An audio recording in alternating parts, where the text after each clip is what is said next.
Welcome to Permission to Be Human, the podcast. I'm your host, Mel Finlater, mother, coach, and curator of Permission to Be Human, the company and community.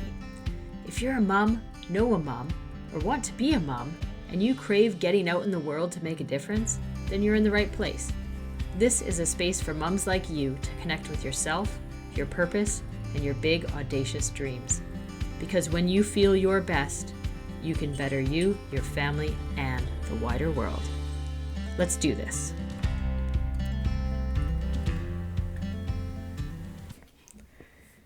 Oh, I'm really excited about this one. I know I keep saying that every time, but I am very excited about this one today. We have Pamela Boechler, and she lives just up the road from me, so it was so nice to have her in person to do this interview. Pamela's a physiotherapist, business owner, entrepreneur, and single mother. She's passionate about health, the human body, yoga, meditations, and other ancient wisdoms, and traditions to help people bring optimum wellness and vitality to herself and all humans. And she's just such a lovely person. You know, we go into quite a few things in this conversation. Heads up, trigger warning. There is a mention of some challenging times, including abuse and domestic violence. So get yourself in a safe space if that is something that will be a trigger for you. We don't go into detail, but it is mentioned.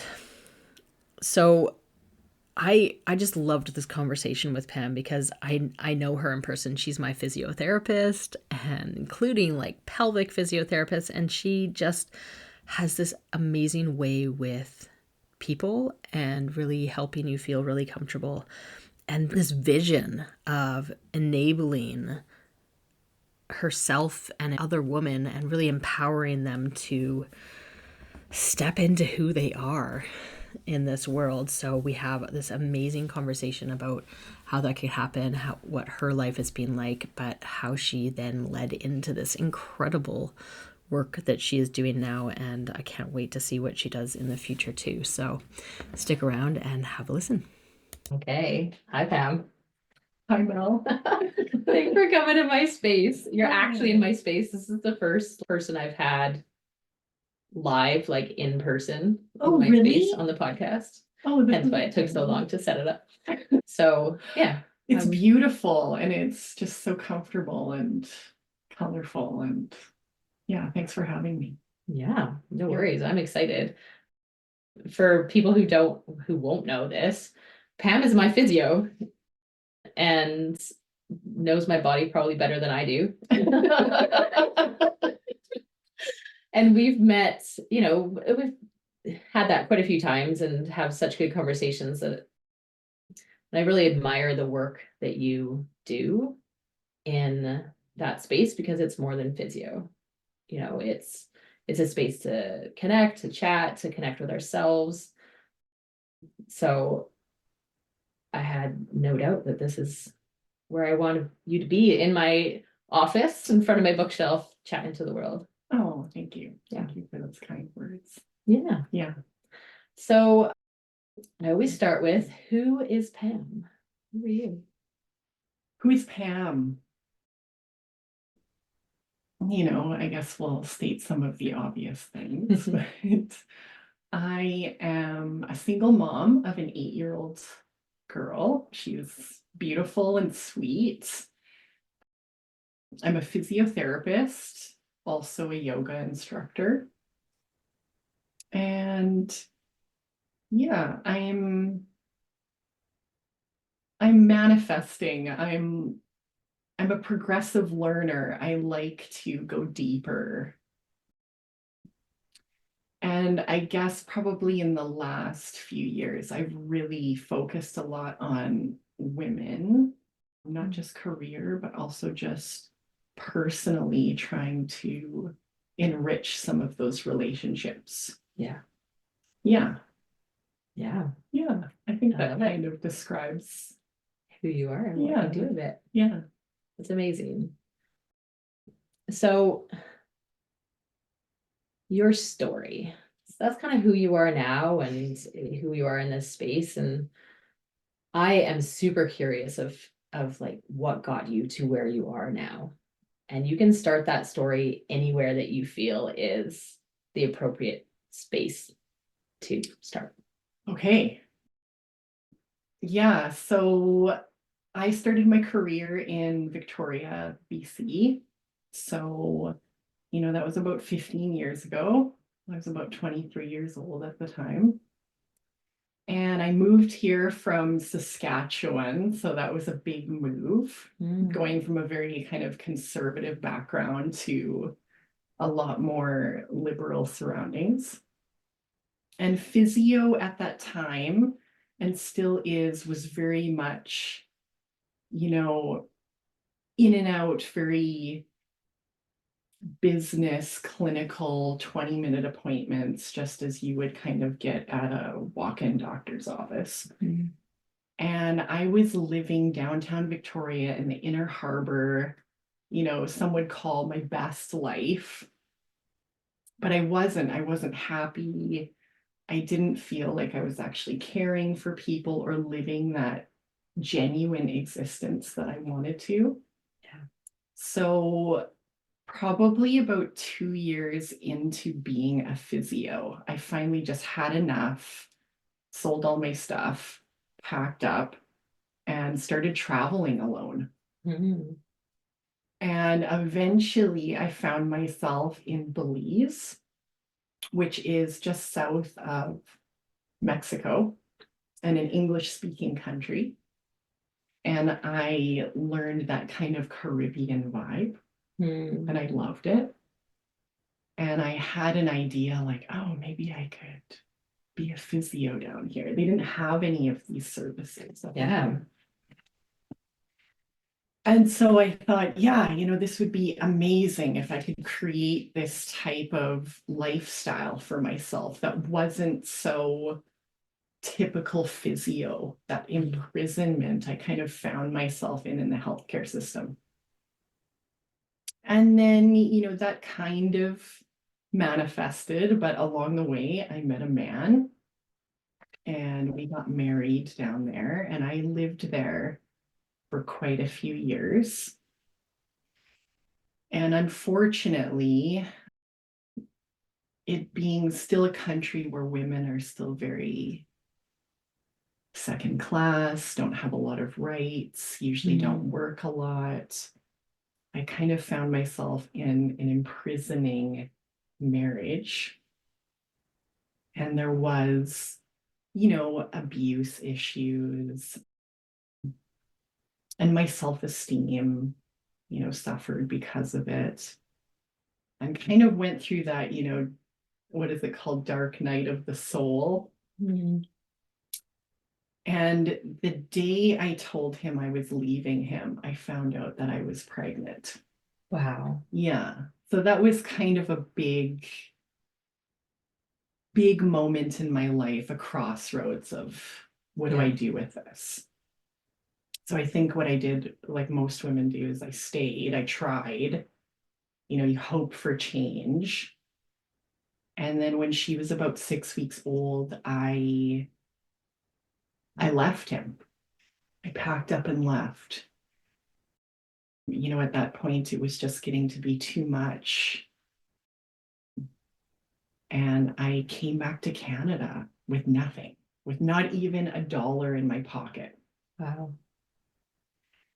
And from there, the resilience of being a mom, of course, puts that fire under you to just keep going no matter what the cost. Yeah. And I went back to work when she was about 4 months old, which was, it was the hardest point of my life. I was taking a bus at that point, like 2.5 hours to and from work, and then dealing with a newborn baby. And, slowly over time, as she got older, I think the thing that always stuck in my mind when I left Belize was just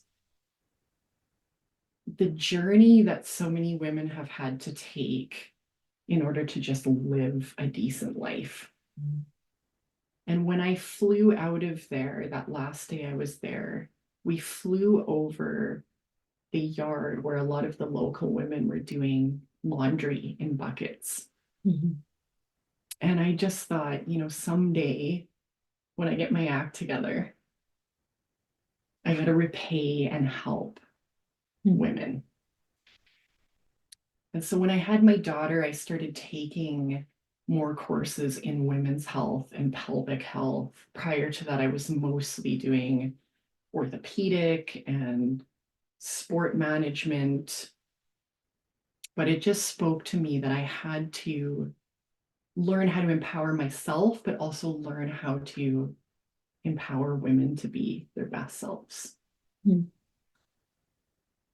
And then pelvic health really, it healed me as much as I healed other women. Because the strength it takes for women to come in and talk about their pelvic issues or talk about what they're dealing with, the strength of these women is incredible. And that they've healed me enough that now I have my own practice. And yeah, I surround myself with just beautiful women every day sharing their stories with me. Yeah. Yeah. Wow. Yeah. Yeah. Yeah, it was an interesting 8 years or so. Yeah. Of getting to this point. Yeah. And it's actually hard for me to envision because I know you as you are, right? It's hard for me to envision this younger version of yourself in such a vulnerable position with such courage to walk away and move back to Canada, not knowing what the heck was going to happen next, right? It's true, but I think any woman who's a mother understands that, I think about sometimes, how did you not have the strength to leave when you were alone, in this marriage? And as soon as I had a baby, it was like everything clicked. And I just knew I didn't want her to maybe experience some of the self-esteem or lack of confidence or whatever type of past issues were holding me back. I didn't want to pass that on to her. And I think a lot of moms know this, the lioness and her cubs, like, you'll do whatever you have to do. Yeah. And so that was the moment of me rising up and standing up. Yeah. Yeah. It's beautiful. Oh. It is. And, so relatable because, well, that experience is so different than my own and so different than many's. It's also so much the same, right? Like there are these moments in our life where we step back and we say, whoa, what's going on here?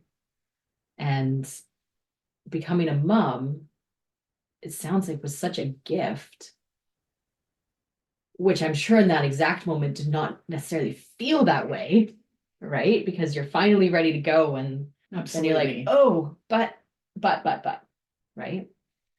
And yet that's what gave you the full-on courage to change your life for yourself and your daughter. Absolutely. Yeah.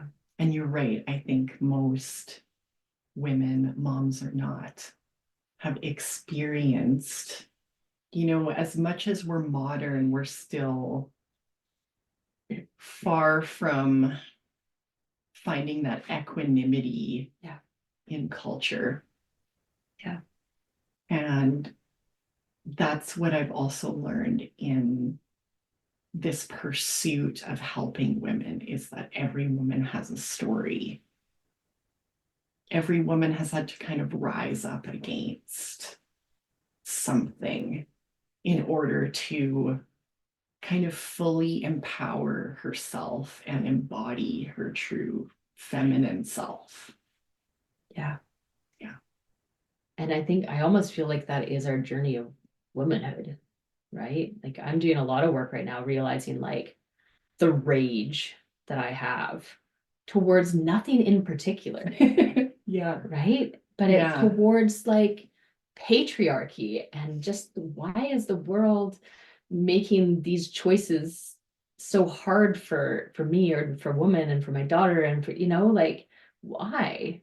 Absolutely. And it's a physical thing. Like I can feel it in my chest. I'm like, I can feel it because I'm angry that you had to go through that, even though it got you to where you are. Right. And that anger is totally valid. And I look forward to the next phase. Yeah. Right? Because that's not also not healthy for my body. But we hold that in and we have that feeling, whether it's through our own stories or those around us. Right? Absolutely. And, just, I don't know if you're much into the idea of even trauma being passed through genetics. Yeah. And, history. And it's important for us women. I think for so long we've been competitive with each other. We've been taught to feel this towards each other rather than nurturing the community to become stronger and to become more of that embodied feminine. But anger can be a healthy thing too. Totally. Yeah. It is a normal expression of our human emotions. So Yeah. Yeah. Yeah. And it's usually a sign that some other need isn't being met. So it's telling us like to look inward a little further and figure out what that is. Right? Yes. One thing I've learned in physio is that repressed emotions are by far the most detrimental to our health. Yeah. They show up everywhere in our organs, in our muscle tissue. So the more we can express, the more we can be open, the more likely you'll live that healthy life. Yeah. Yeah.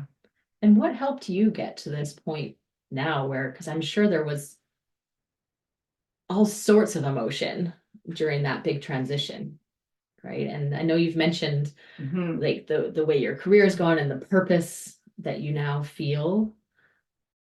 And I'm curious, like, yeah, what's helped you get to the point you're currently at where, I look at you and I'm like, yeah, like you get it. You get what life is supposed to be. Right. And that doesn't mean you're perfect at everything or anything like that.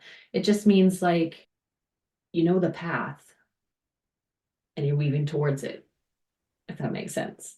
I'm trying. Yeah, thank you for saying that. Oh my gosh, this is so multifactorial. I think when you first asked me this question, the first thing that came to my mind was some of the women I met in these third world countries I traveled to and lived in. And their ability, a lot of them live literally, hand to mouth every day.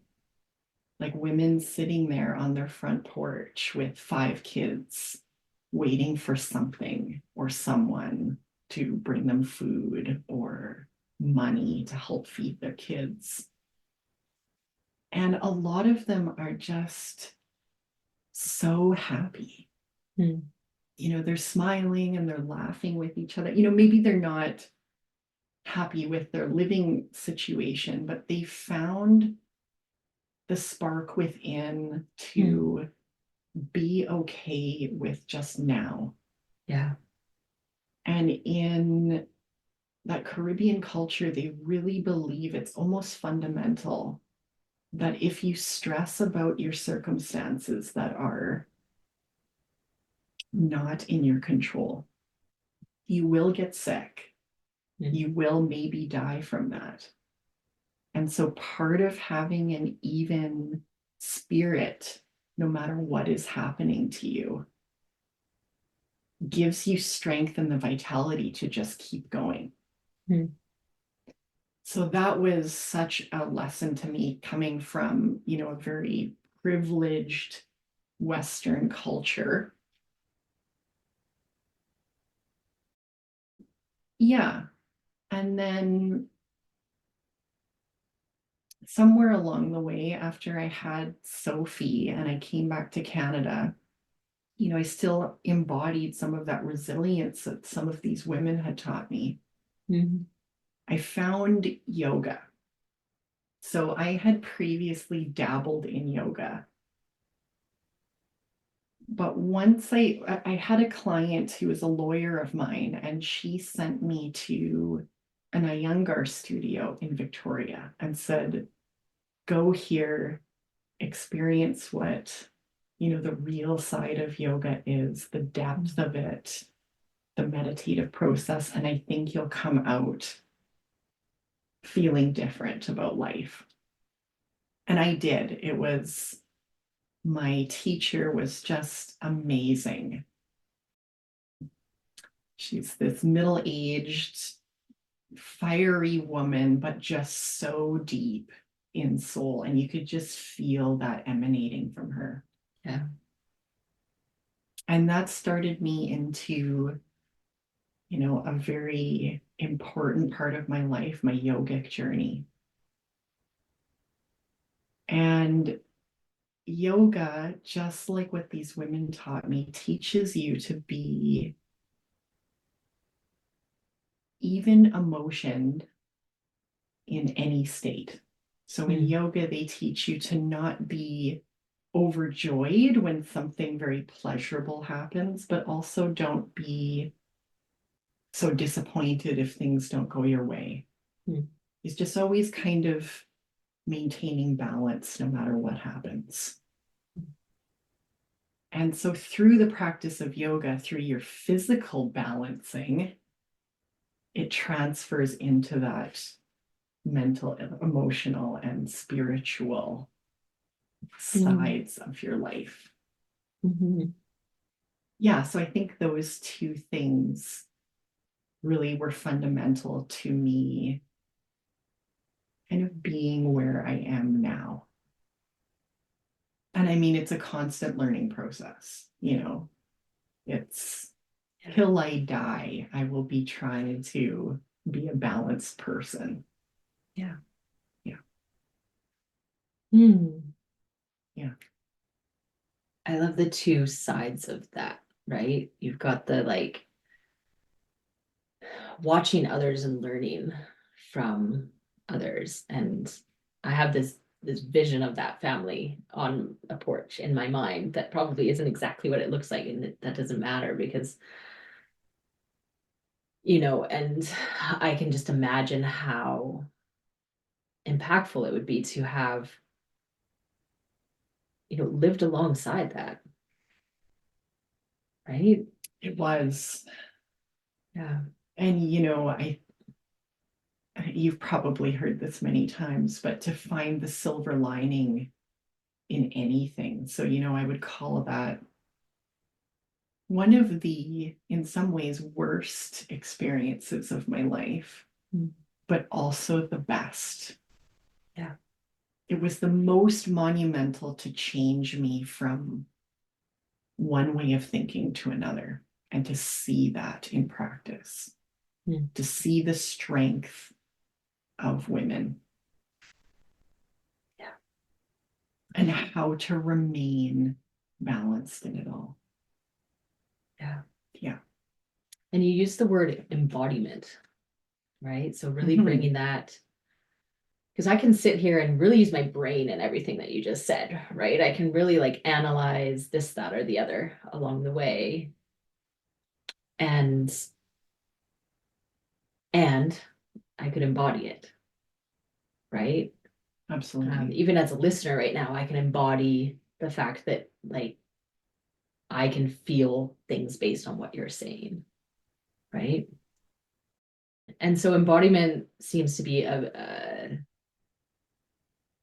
theme that goes through your life and what you're trying to do. Yes. I think if I was to live my most authentic and true self, it would be to every day wake up trying to embody that equanimity, the balance. And, things come up and they're constantly thrown in your way. And it's just always coming back to that Shavasana state. Mm-hmm. Yeah. To be able to just be okay. Yeah. Yeah. And that ability has made me a better therapist as well. To transfer that energy, because energy is real.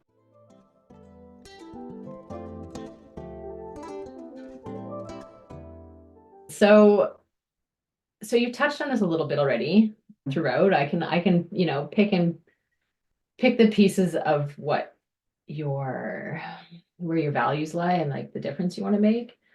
But what would you say if I said, what's your big audacious dream? Yeah, that's a really big and important question. I think currently I'm still trying to, I guess, maybe process how to put that into words. Yeah. I don't know if you're much of a journaler, but I am these days. Mm-hmm. And I often write down my intentions. And I think they are slowly evolving into something a little more concrete.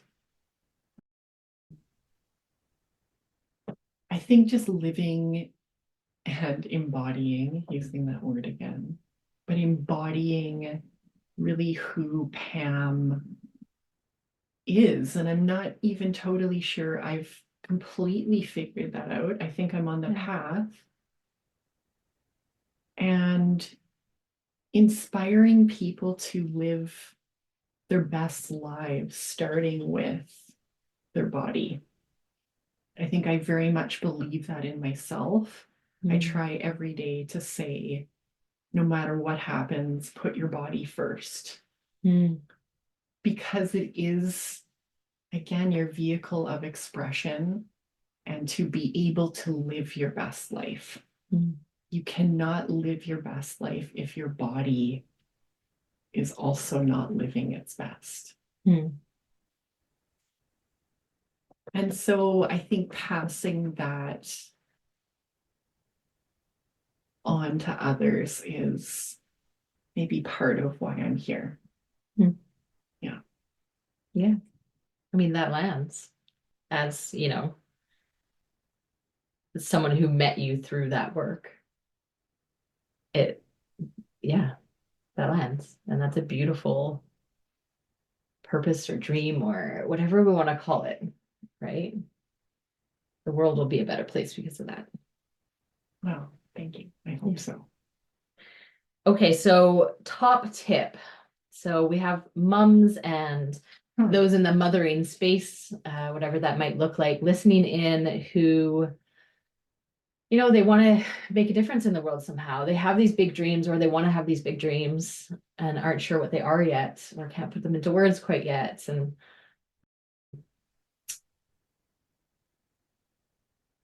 And they want to live their best life. What's one top tip that you would give to take a step towards that?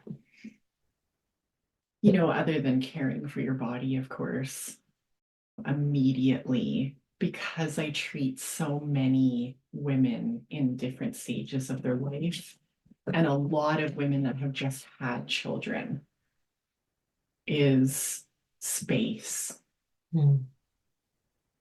If you can, and I mean, coming from as a single mom, I didn't have a lot of space, but if you can create those boundaries between everything else in your life, your kids, your husband, your career, whatever it is, to have space alone to be able to sit within yourself and think about these deep things.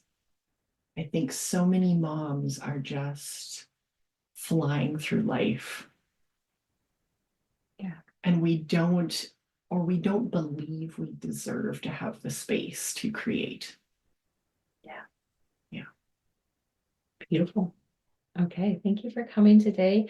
If people happen to be on Vancouver Island where we live and are like, I want physio from someone who thinks about more than the 20-minute in and out thing, how can people find you? Yeah, so my practice is at Soul Center in Duncan, SOL Center. It's by the Community Farm Store, 5380 Trans Canada Highway. And my practice is just simply my name, Pamela Boechler Physiotherapy. I do have a website. You can look me up, Pam Boechler Physio.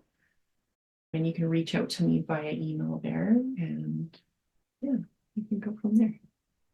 Great. Yeah. Thank you so much. Oh, thank you for having me. You're welcome. It is so hard for me to believe because time has just flown by, but we are coming up to our 1-year anniversary of Permission to Be Human, the podcast. How? Just how? And I'm so excited that I have tons of stuff in the works. Like, tons. So Sunday, May the 12th to Saturday, May the 18th, there is going to be things happening every single day that week. There'll be a podcast episode coming out at 7 a.m. each day, including quite a few different things, but you'll get a chance to hear an interview with me. I gave the hosting thing over to my good friend Sarah, and she interviewed me, so you'll find out more about me, you'll find out more about my family, and more importantly, this is a week about overwhelm, right? Tools to get out of overwhelm is what that week is going to be all about. So we'll have episodes by an 8-year-old girl who teaches kids yoga. Amazing. We'll have episodes by an EFT tapping specialist. We'll have episodes with just me, chattering away as I always do. And as well as an episode coming out every single day that week at 10 a.m. on Facebook Live and Instagram Live, I will be showing you a tool that will help you get through overwhelm. So don't miss that. There are also going to be prizes, and more prizes. I'm super excited. I am gathering them together and figuring out what they're going to be. But do show up that week. Listen live on Facebook, listen to the podcast episodes, and you will find out how you can be in for some pretty epic prizes. And I have one request for you right now. One of those days is going to be a Q&A, Ask Mel Anything day. And in order for me to run something like that, I need some questions. What have you been wondering when you've been listening to this podcast? What questions do you have?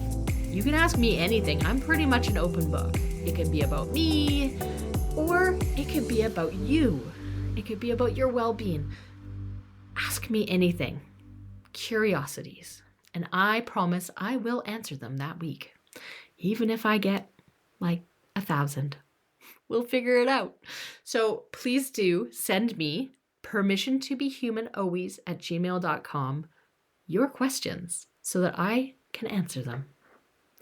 I'm so excited that we're 1 year in, and I can't wait to celebrate with you.